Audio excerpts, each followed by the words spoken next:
Jesus revealed a secret technique that allows you to view Archons with your own eyes in just 7 days.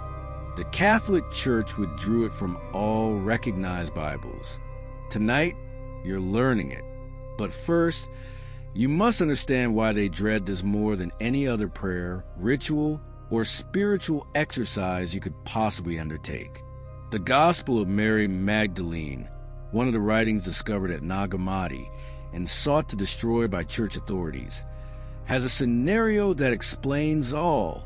Mary relates a vision in which she ascends through the 7 realms. At each gate, an Archon tries to stop her.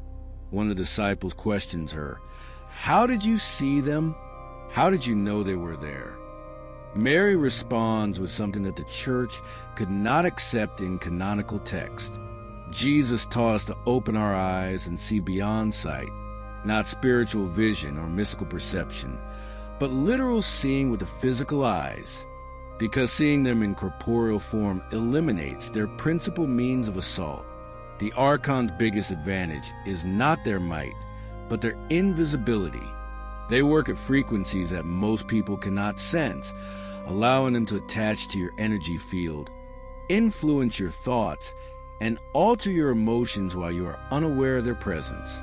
You will believe that every negative desire, every unreasonable worry, and every self-defeating thinking start with you. But once you can see them, when your physical eyes can detect the things functioning just beyond normal visual range, everything changes because you can no longer be influenced by what you're actively viewing. You cannot be dominated by something you acknowledge as distinct from yourself. Tonight, you'll learn 3 things. First, why have we expended so much energy remaining invisible to human perception? Second, how can you educate your eyes to recognize frequencies that they ordinarily filter out? Third, Jesus gave a specific methodology, the gentle gaze approach, which activates this talent in just 7 days. If you're ready to view what's been hidden, leave a remark saying, "I see them right now," and commit to the 7-day practice. Then make sure you're subscribed, since advanced protection techniques will be available after visibility is activated. Now you need to understand why the Archons have tried so hard to remain unseen. It's not because they are inherently invisible. They are not ghosts. They are not incorporeal souls floating in an ethereal plane. They have shape. They exist in realms that overlap with material reality. But their frequencies are somewhat different for what human eyes are equipped to discern. And the offset is purposeful.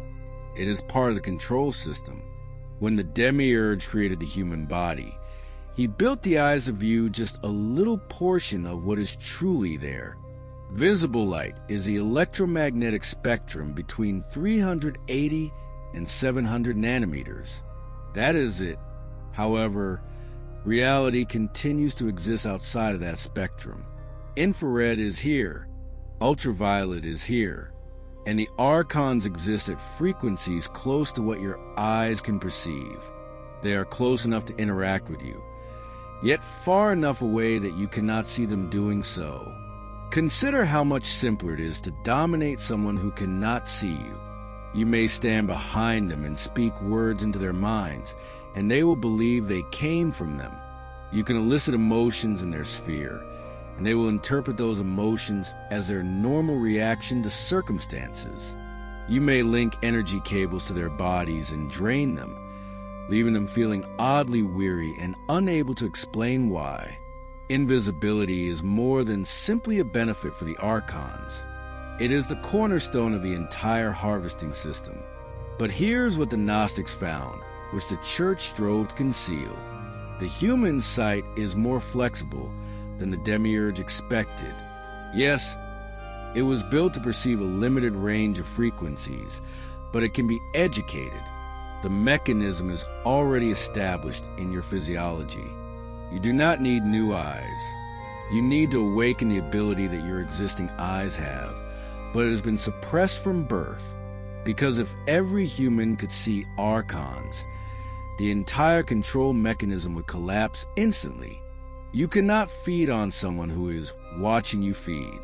You cannot influence someone who notices your hand on the controls. Chosen ones who learn to see Archons describe the same thing. When visibility happens, the power dynamic inverts completely. Previously, you felt as if you were being attacked by unseen forces from unknown origins. After you see exactly what is going on, you see the entity. You notice the attachment point. You see the cable that connects it to your energy body. And as soon as you see it, the Archon realizes it has been exposed and panics. And Archons who operate without cover are vulnerable, desperate, and readily discarded. The approach Jesus taught is not for acquiring clairvoyance. It is not about opening your third eye or entering a mystical state of consciousness.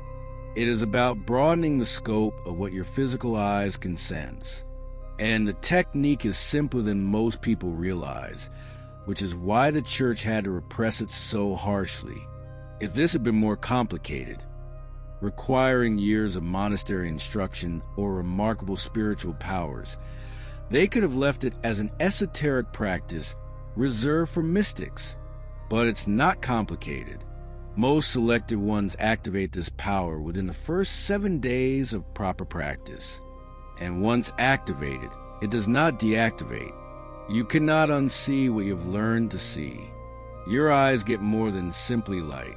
They interpret the frequency. That interpretation occurs in the brain, not in the sight. The eye collects info. The brain determines what is genuine and what is filtered out before reaching consciousness. And since birth, your brain has been filtering out frequencies containing Archons, not because certain wavelengths don't reach your retina. They are, but your brain has been taught to recognize them as visual noise and eliminate them before you become consciously aware of them. But that filter is not permanent. It is malleable, and you may reset it by teaching your visual attention to recognize what is ordinarily overlooked. You probably previously experienced this without recognizing what you were seeing. You are alone in a room. The lights are dim, and in your peripheral vision, you can see movement, a shifting shadow, and a form that does not correlate to any actual object. You turn to gaze squarely at it, and it is gone. Most individuals reject this as imagination, fatigue, or their eyes playing tricks. However, selected ones who have learned to see may discern what that is. Your peripheral vision briefly spotted an Archon before your core vision's filter activated and obliterated it. Peripheral vision acts differently than central vision.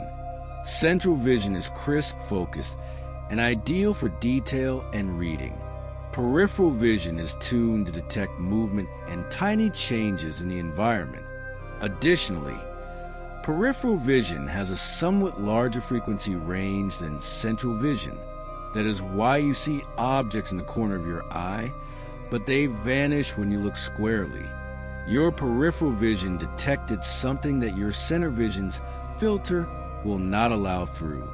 The strategy Jesus taught takes advantage of this gap.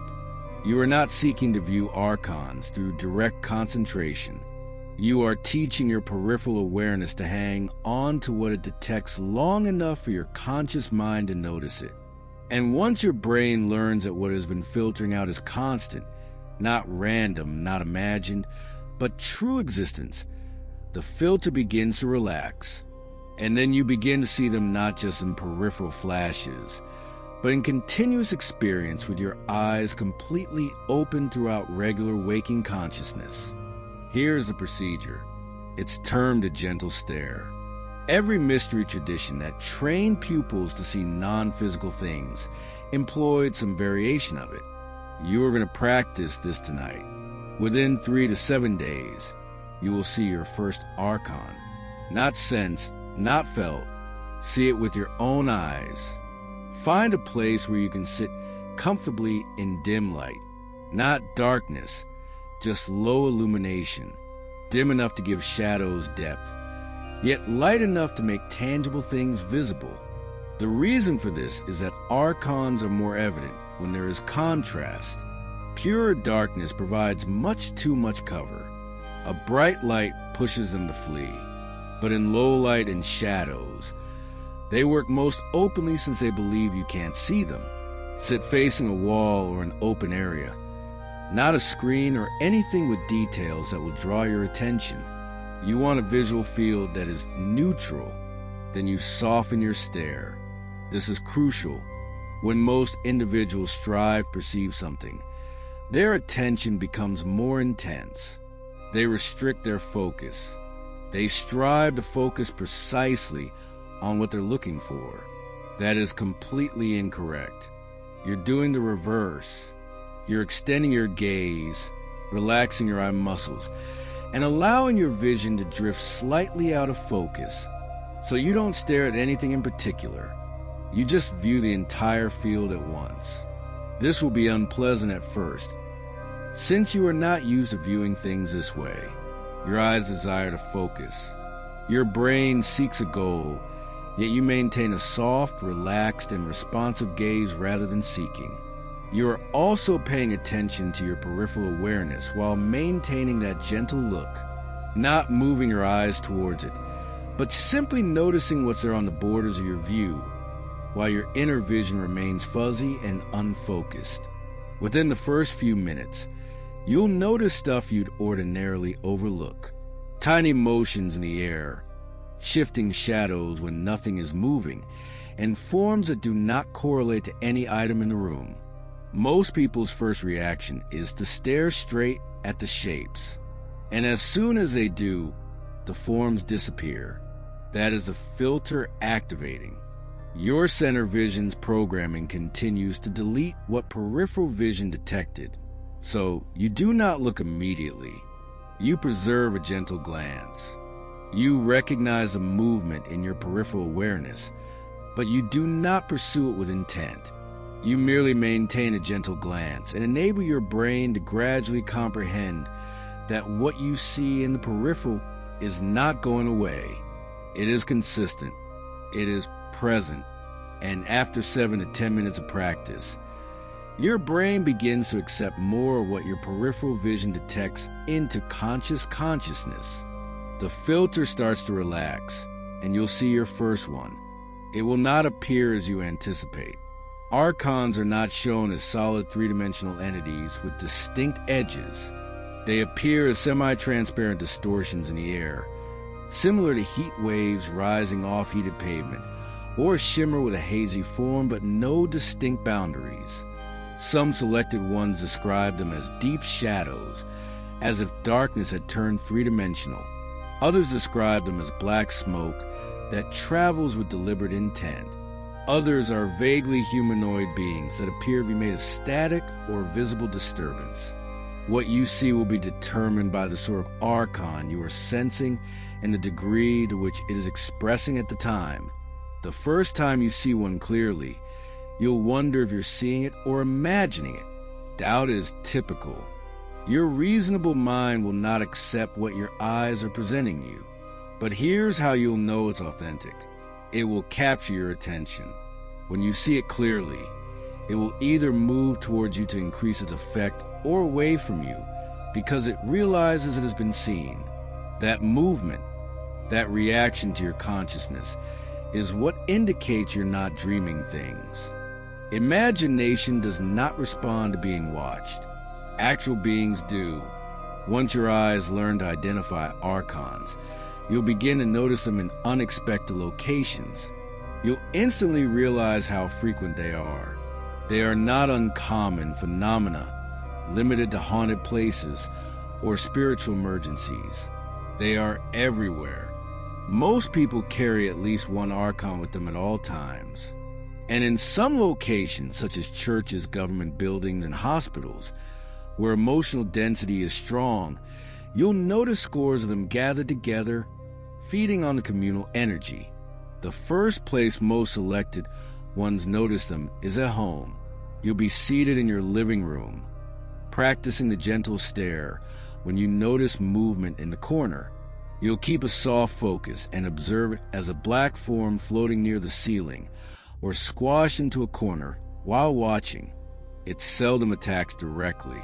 It is observing, waiting for an emotional outburst.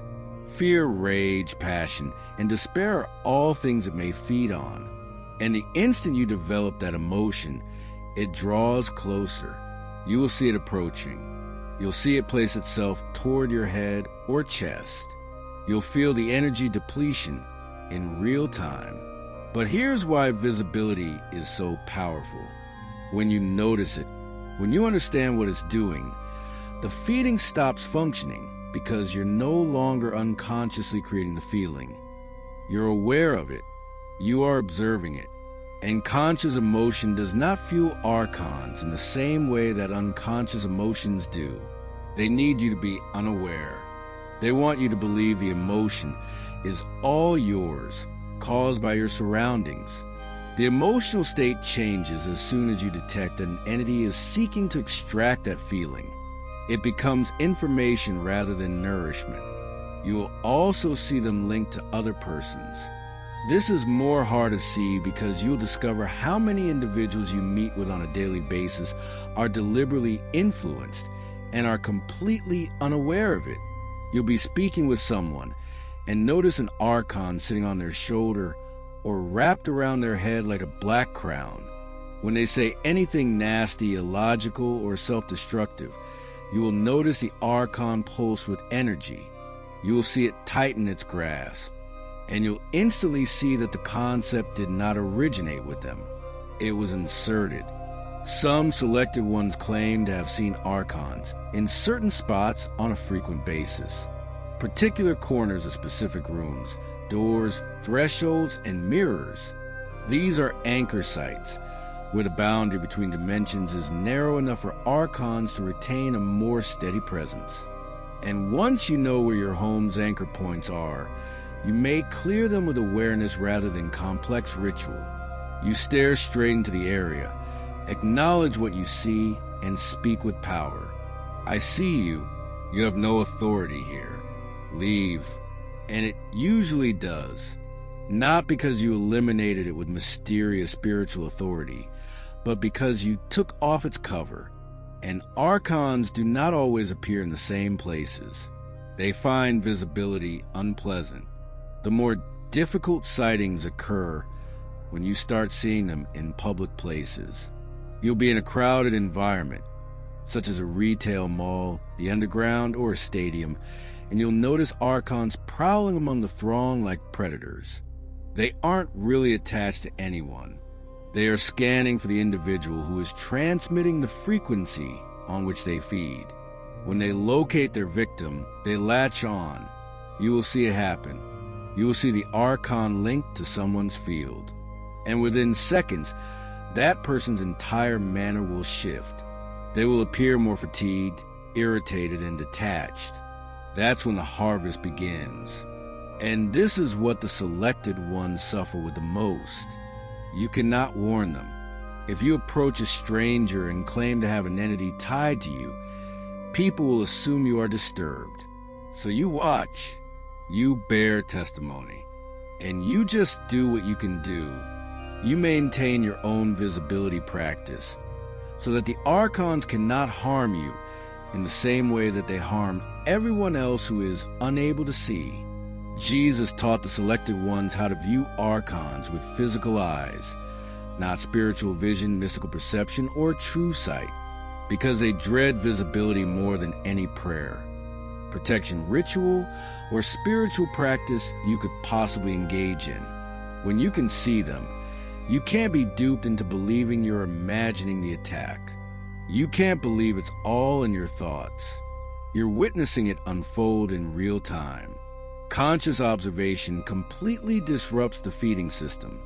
The method is soft gaze, low illumination, relaxed attention, and peripheral awareness. You'll see your first one after 7 days of practicing for 10 minutes every day. And once you see it, after you've proven to yourself that these creatures are real, present, and acting all around you, everything changes. You are no longer protecting yourself blindly. You are traversing a visible field. And visibility is power that they cannot take away from you.